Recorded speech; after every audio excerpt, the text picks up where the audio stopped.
So you like the DeVille? Oh, forget about it. Yeah, I got the Fleetwood Brougham. Is that right? Yeah. With the velour? Forget about it. Yeah. Back in 1925, Cadillac had exclusive rights to have their most prestigious models made by coach builder Fleetwood. Over the following decades, Cadillac would add the name Fleetwood on various models to distinguish them as their most luxurious automobiles. However, during the 70s and 80s, trying to figure out which Cadillacs were Fleetwoods became more difficult and confusing, as Cadillac kept moving the name around to various models, including smaller front-drive cars, often looking nearly identical to lesser models. It wasn't until the 1990s that the Fleetwood would finally go back to being the largest and grandest Cadillac, only to be killed off for good, along with all of the biggest GM sedans. This is the story of all the various Cadillacs that once had the name Fleetwood. This is my old car. What size engine is this thing, guy? 5-litre V8. It's not fast, but it is fabulous. You don't say! For my US-based viewers, if you are looking to sell your old car, or searching for that special old car you once had, check out the My Old Car Exchange. Go to myoldcar.loma.tech and sign up today. I've included this link in the description below. A big thank you to Loma for creating and managing this site. My last two episodes were about car names that an automaker tried to reuse on a different model, but did not so good results. Cadillac also recycled the name Fleetwood over several decades, but it was always intended to represent their most luxurious models. Not an entirely different car as some of those recycled names I featured. The Fleetwood name represents a different example of questionable use of name recycling, in the sense that Cadillac couldn't maintain a consistent usage of the brand, sometimes joining it with the Brougham name, or dropping Fleetwood and just calling it a Brougham, or vice versa. I'm not sure why the exec of General Motors thought this name switching was a good idea, as it had to have confused potential buyers. Once they finally settled on one specific model to be called Fleetwood, the big sedan market was far smaller and far less profitable, and the name Fleetwood became a relic of a time that Cadillac had long since tried to forget. The Fleetwood name originated in the Pennsylvania town of Fleetwood, itself having been founded by the Fleetwood coach builders from England that flourished there since the 17th century. With 300 years of coach building expertise, they formed the Fleetwood Metal Body Company in 1909. Although Fleetwood had originally built car bodies for various automotive companies, they attracted the most attention from Alfred P. Sloan, then the head of General Motors. After GM acquired Fisher Body in 1919, Fisher in turn saw the potential in providing more exclusive car bodies for Cadillac, and acquired Fleetwood in 1925. Once that happened, Fleetwood car bodies were built exclusively for Cadillac, and all Cadillac models had the option to be upgraded to a Fleetwood body. By 1935, Cadillac started limiting which models could be upgraded to a Fleetwood body, limiting them to just a Series 75 or 90 by 1938. Oddly enough, Cadillac did not provide any additional badging on the cars to distinguish Fleetwood from Fisher body cars until as late as 1947. But even then, Fleetwood was never considered as a model name for the car, although this upgrade resulted in the car often being referred to as the Fleetwood 60 Special. The Eldorado Biarritz started in 1963 and was the first convertible to have a Fleetwood body since 1941. But it wasn't until 1966 that Cadillac finally offered a car with Fleetwood being part of the official name, specifically the Fleetwood Brougham. At nearly 19 feet long, it was still part of the 60 Special series, but sold twice as much as a non-Brougham model. As Cadillac entered the 1970s, most of the Fleetwoods were converted into limousines, so much so that the term Cadillac Fleetwood and limousine were often used interchangeably. However, following the oil embargo, GM started plans for downsizing, which resulted in the next official use of the Fleetwood name on a Cadillac model, the 1977 Fleetwood Brougham. Prior to 1977, the Fleetwood maintained its exclusivity by being Cadillac's longest model, but the downsizing made the Fleetwood now share the lower-priced DeVille's body. How do you improve a Cadillac? The sedan DeVille, for example. Inside, the Fleetwood had a much more plush interior, and features that were optional on a DeVille were standard on the Fleetwood, such as automatic climate control, four-wheel disc brakes, power windows and locks, an AM/FM stereo with seek and scan, and a power antenna. Yes, what is standard in nearly every car today was considered the peak of luxury in 1977. As a clear sign that this was truly the malaise era, the Fleetwood Brougham 7-liter V8 could only make 180 horsepower. Most Cadillac owners were not interested in a fast car, but for those that wanted a little more power, the carbureted engine could be upgraded to fuel injection, bringing the horsepower rating to a blistering 195. Not that this helped acceleration much, considering both were mated to a 3-speed automatic transmission. Despite these changes, 1977 would be Cadillac's best sales year, with over 335,000 cars sold, breaking its previous sales record of 304,000 just 1 year earlier.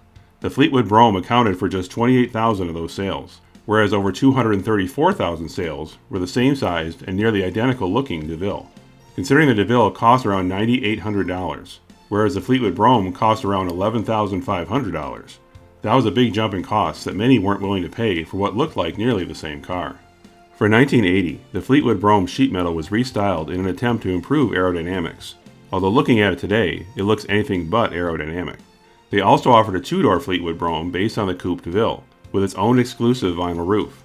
To comply with CAFE standards, the 7-liter V8 was debored down to a 6-liter, and the following year, a new cylinder deactivation system was added, which locked off intake and exhaust valves to 2 or 4 of the 8 cylinders. No other car offers it, foreign or domestic, only Cadillac. It's the exclusive new V8 6.4 fuel injection. Known as V864, it was a clever idea, but computer technology of the day wasn't nearly fast enough to make it run smoothly, making what was once a smooth-running Cadillac to be anything but.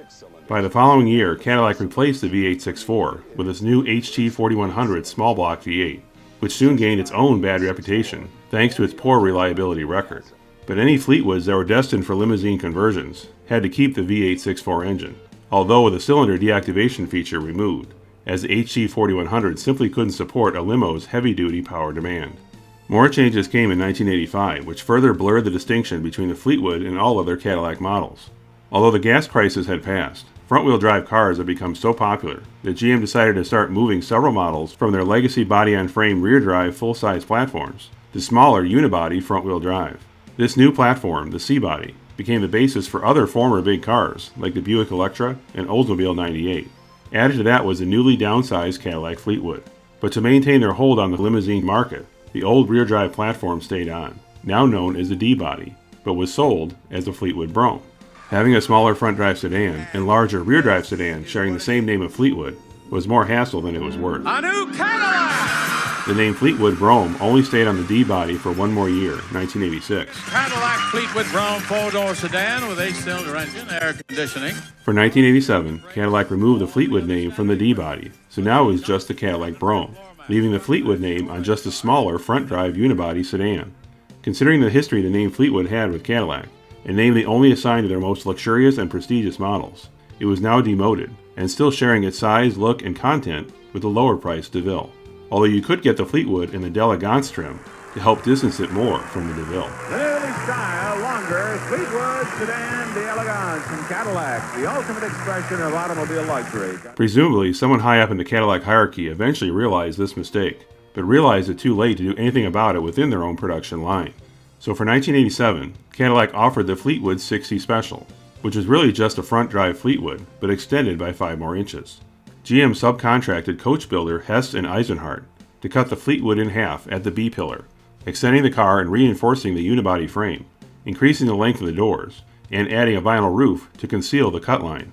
This conversion wasn't cheap, as it added $8,700 to the price of the Fleetwood d'Elegance.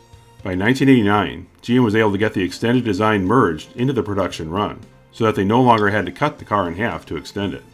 Although the price of a 1989 Fleetwood 60 Special dropped slightly from 1988, it kept increasing each year until its final year of 1993. The Fleetwood plows heavily into a corner and then heels over like a rowboat in a storm. For that last year, Cadillac dropped the Fleetwood designation and just called it the 60 Special, as the Fleetwood name was about to go through its final transformation.